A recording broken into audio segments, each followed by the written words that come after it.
Hi everyone, thank you very much for having me. I might not take 20 minutes, but we'll see. So today I'm going to talk to you about image-based sexual abuse and Ireland's legislative response. I'm going to talk about how existing literature suggests there are various harms of image-based sexual abuse and how the legislation in Ireland doesn't really account for those harms. And I'm also going to share a bit about the gender binary phraseology in the legislation and how this may further harm victim survivors of image-based sexual abuse. So I'm Lorraine Hayman. I'm a doctoral researcher from the University of Galway. I'm in my second year, and today I'm sharing with you a paper that I wrote as part of my literature review. So that's kind of an idea of where this came from. By the end of today's presentation, you'll understand a bit more about image-based sexual abuse, what it is, what it can mean for victim survivors, how it can harm them. You'll also learn a bit about how Ireland has responded to this through legislation and about gender binary phraseology in that legislation. Before I continue, I just want to say I do share some examples of image-based sexual abuse, and this might not be suitable for everyone. If this kind of content upsets you, then feel free to leave the room, that's fine. You don't have to participate in the presentation, but please do come and speak to me afterwards, just so that I can check you're doing okay. The examples that I also share are based on women's experiences, and that's because my doctoral research looks at the experiences of individuals who identify as women most of the time of image-based sexual abuse in Ireland, not because I'm saying that victim survivors of image-based sexual abuse are only women. So what is IBSA, or image-based sexual abuse? It encompasses all forms of the non-consensual creation and or distribution of private sexual images. It also includes the threat to create and distribute these intimate images. So they're usually sexual and they're always private. And today I'm going to share some examples of what this looks like. So this is Emily Atack. She's an activist and actor in the UK. And every day she is sent hundreds of unwanted images of men's genitalia. This is an example of image-based sexual abuse. This is Holly Jacobs. Holly was a doctoral researcher in America, and her ex-partner non-consensually shared intimate images that she had consensually shared with him during their relationship. He shared them on social media and with the deans of her faculty. This is image-based sexual abuse. This is content creator QT Cinderella. QT Cinderella is a streamer on Twitch, and she hit the headlines back in February because using artificial intelligence, there had been images that were created of her of a sexual nature called deepfake sexualized images. They depicted her as nude and engaging in sexual acts. And so this was artificial intelligence created image-based sexual abuse, but it's still image-based sexual abuse. So I share those examples with you to highlight there are a range of behaviours that are captured in the terminology image-based sexual abuse, but we're broadly talking about images of a sexual nature. They are non-consensually created, non-consensually shared. This means that the person featured in the image didn't say it was okay for them to either be created or shared beyond maybe the original person they sent them to. It can also be the threat to create or share these images, and often that might happen in the context of a coercive relationship.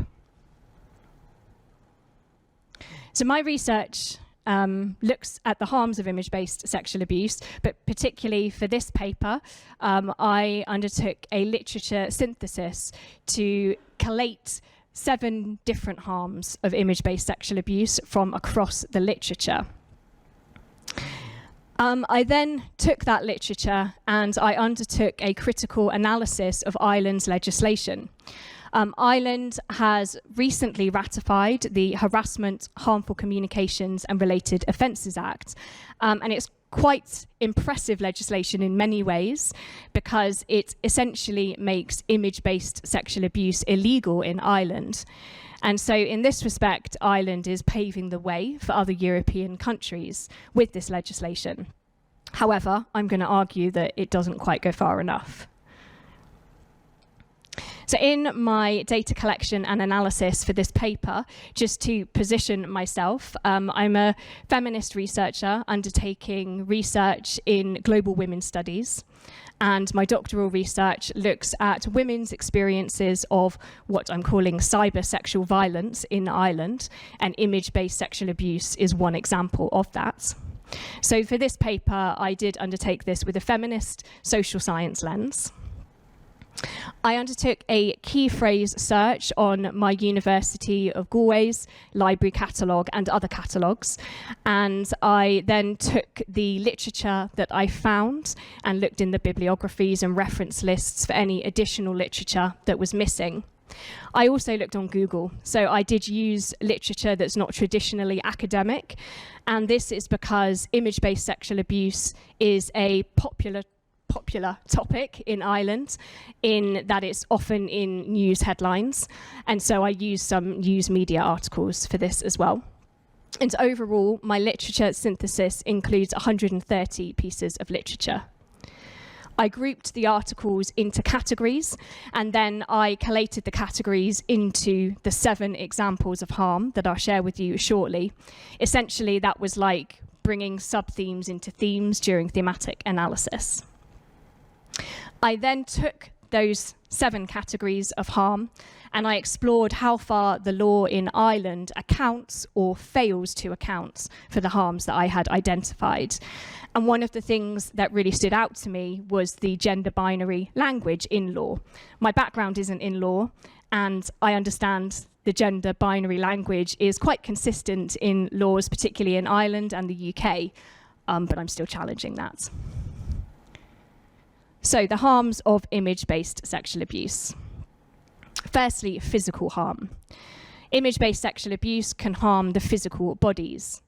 An example from the literature is that Ireland's law, the Harassment, Harmful Communications and Related Offences Act in Ireland, is colloquially known as Coco's Law. Nicole Coco Fox experienced extensive online harassment, including image-based sexual abuse, and in 2018 she took her own life.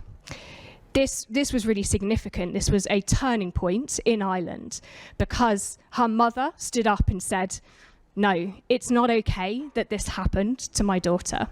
And so through her campaigning, we then see this legislation existing in Ireland. So it's a real kind of piece of legislation that came out of a movement around kind of grief and physical harm from an example of violence that is very much non-physical in its perpetration. So the second, probably more obvious harm that we may expect to see is psychological harm. So the 2017 Bates study explained that victim survivors of image-based sexual abuse are likely to experience anxiety, depression, post-traumatic stress disorder, and suicidal ideation as well. It also causes interpersonal and social harms. So Holly Jacobs, who I shared earlier, she said after experiencing this that her parents' perception of her as their angelic baby girl was blown to smithereens. Her professional reputation was tainted. And she's an example of the significance of this because she actually changed her name during her doctoral research, because when you searched for her online, all that you got were these images of her that had been shared. So she felt forced to change her name kind of partway through her career. So it is really significant as a harm. Oh, that's what she said.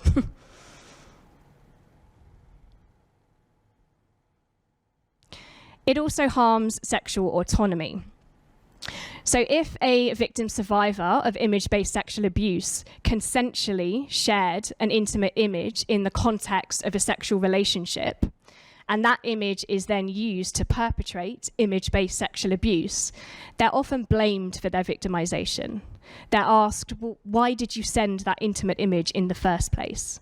They might be blamed by their family, their friends, society, and they might also blame themselves. Internalized victim blaming is a very significant feature of harm with image-based sexual abuse. It also has economic harm. So I mentioned Holly Jacobs. Changing her name, it cost a lot of money. It also cost a lot of time and money that she had to spend trying to get her intimate images removed from the internet, which in this day and age is a near impossible task. We also see reputational damage as well. So lots of victim survivors of image-based sexual abuse have felt forced to change their jobs, to change their study institutions, to move to different locations to try and escape their experience. It harms safety, freedom, and privacy. So there's an activist in the UK called Kate Isaacs, and she founded a #NotYourPorn campaign for the removal of non-consensual sexual images that were uploaded on the internet. And as a consequence of founding that campaign, she then became a victim of image-based sexual abuse. The consequence of that was that she felt she had to withdraw from her campaigning. She wasn't able to continue expressing herself as she wished online. And we also see it's causing wider societal harm. So researchers in this area, McGlynn and Rackley, they explained that image-based sexual abuse perpetuates this idea of a violence that is more difficult to prosecute because it's hard to identify. In Ireland, there's legislation, but for most countries around the world, there isn't. It's not actually even illegal. So it kind of continues this idea of this sexual and quite gendered violence that can't really be identified clearly. Certainly, it's difficult to prosecute, and therefore it's difficult to eradicate. However, notably, the harms experienced by victim survivors of image-based sexual abuse are not experienced by all victim survivors in the same way. So intersectional harms are significant here. A researcher called Lees shared the story of transgender woman actor Maya Taylor. She explained that in her image-based sexual abuse, she bemoans the steady stream of dick pics she receives on social media from men who admire trans women sexually but don't see us as worthy of respect. So her experience of image-based sexual abuse and then the harms that happen to her as a consequence of it exist in the context of her being a transgender woman. They exist in the context of a society where there are increasing anti-transgender sentiments. So Ireland's approach to harm in the legislation. The Harassment, Harmful Communications and Related Offences Act says, a person causes harm to another person where he or she, by his or her acts, intentionally or recklessly, seriously interferes with the other person's peace and privacy, or causes alarm or distress to the other person, and his or her acts are such that a reasonable person would realise that the acts would seriously interfere with the other person's peace and privacy, or cause alarm or distress to the other person. So it's quite a legislative way of saying it, but it is quite a broad approach to harm. It means that it's open to interpretation through case law, which is where judges make judgments. It means that it's a law that could be moulded in the future depending on how it's interpreted and applied in the courts. It also is paving the way, possibly, for legislation across Europe as well. However, it lacks a victim-survivor-centric focus. It focuses on a perpetrator's intent or recklessness in causing harm, rather than harm being the experience of the victim survivor of image-based sexual abuse. It also never acknowledges that what it talks about is image-based sexual abuse. It doesn't use that language. And as such, it fails to recognize image-based sexual abuse as an example of a crime of sexual violence, which it is. I'm not going to go into that now, but in all kind of definitions, including legal definitions, you could easily see image-based sexual abuse being included as a crime of sexual violence. And so, while it's a broad approach to harm, it really does fail to account for those range of harms that I previously identified. And, we probably noticed, it also features gender binary phraseology. So laws and language are intertwined. Laws and the interpretation of the language within that law is a significant way that cases are fought in courts.